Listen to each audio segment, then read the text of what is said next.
On the surface, it would appear that fatigue management should be a relatively simple problem to solve. Just limit the hours of work that people undertake. And indeed, in Europe, the European Working Time Directive took exactly that approach and specified in legislation that it was now not permitted for people to work than so many hours. The problem with that approach in Australia, however, is that it creates a huge challenge for us. Australia is unique in the fact that we now work some of the longest hours in the world. I think we now work the second longest working hours after the US, and we have the greatest proportion of people working more than 55 hours a week, courtesy of the recent mining boom, although that may well change over the next few years.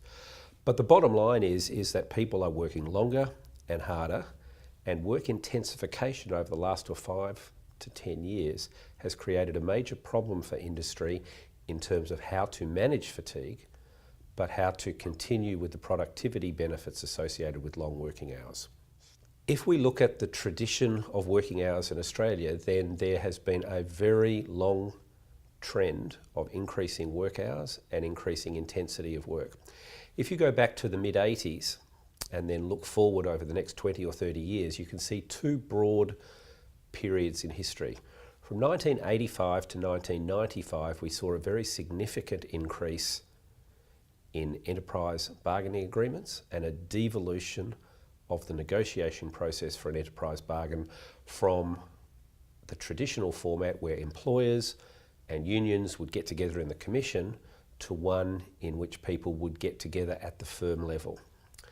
As a consequence, over the last 10 to 20 years, and particularly in that first period between 1985 and 1995, we saw a decentralisation of the industrial relations process and in effect people negotiating at the firm level with their boss to say, I want more money, and employers saying, well, if you want more money, we want you to work more hours. So in that period from 85 to 95, we saw the vast majority of enterprise bargaining agreements involve changes to hours of work, and in all but a handful that involved people working longer hours or longer blocks of hours.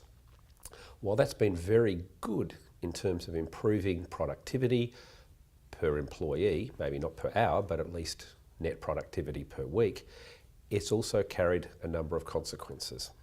And one of those consequences is fatigue.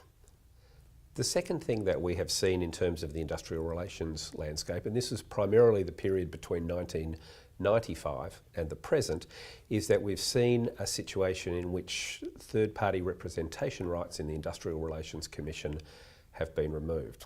Up until 1995, I used to often be requested by an Industrial Relations Commission to come in and give an opinion to the Commissioner as to whether a shift system was likely to be safe or not, and that would impact on the negotiation between employers and employees.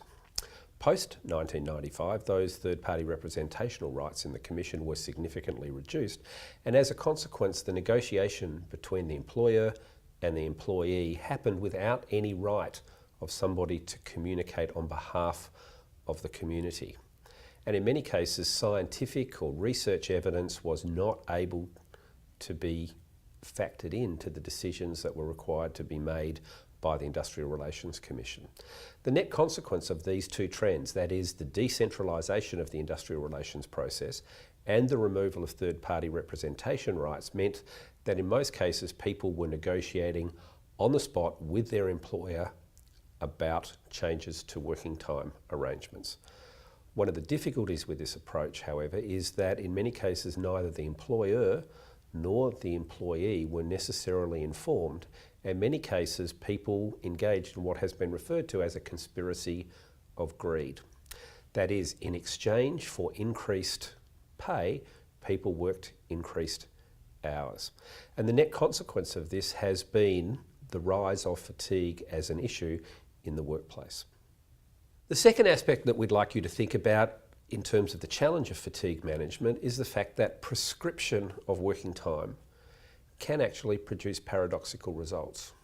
One of the best examples of this was some work we were doing with Queensland Rail back in the 1990s, and in that particular organisation the CEO had had an epiphany, had decided that fatigue was no longer an acceptable risk for the organisation, and made a very significant decision to commit publicly to managing fatigue at that organisation.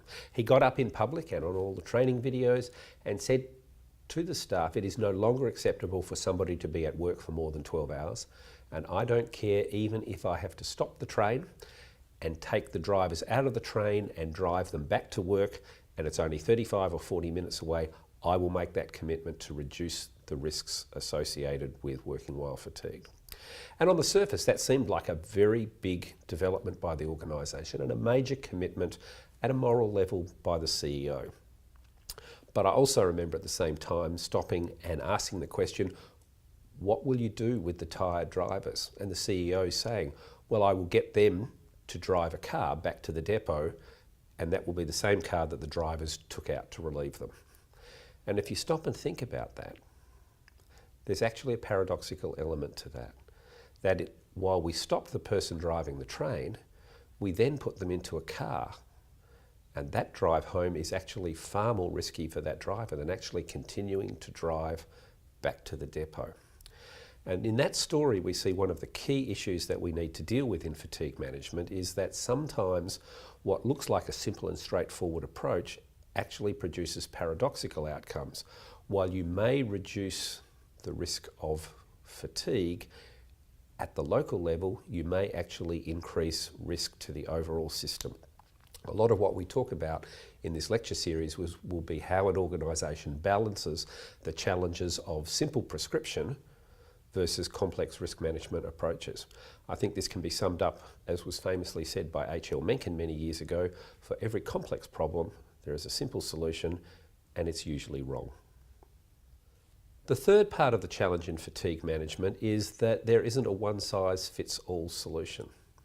Despite the fact that many regulators will try to argue to the contrary, assessing and managing the risks of fatigue can be very different for different types of work groups, workforces, or different types of tasks.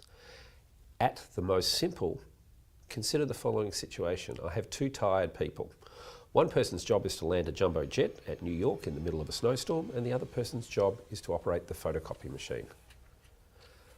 As a community, we are probably more concerned about the person landing the plane than the person operating the photocopy machine. For the photocopy machine operator, the worst that can happen is that they may fall asleep and get 2 copies instead of 1. They may get a paper cut. They may fall asleep on the glass platen. But at the end of the day, the consequences of fatigue are relatively trivial when we compare those to what would be the case in a pilot landing a jumbo jet who made a fatigue-related error. One of the big challenges around fatigue management in the last decade has been that shift away from rules based on determining how fatigued you are and prescribing working time arrangements based around that principle to those which assess the level of risk. And one of the key factors that we'll expect you to think about in this course is the link between the likelihood of fatigue and the consequence of fatigue. Risk is actually a function of the product of the likelihood and consequence. We'll talk about this in more detail later, but for many of you who have been through a risk management process, you'll know that you multiply likelihood by consequence to determine the risk. Up until recently, it has been relatively unusual for organisations to factor in the consequence of a fatigue-related error in any systematic way. But what we hope by the end of this course is that you will be able to look at both the likelihood of fatigue, the consequence of fatigue, and to be able to make a risk-based decision on what would be the most appropriate way to manage that risk.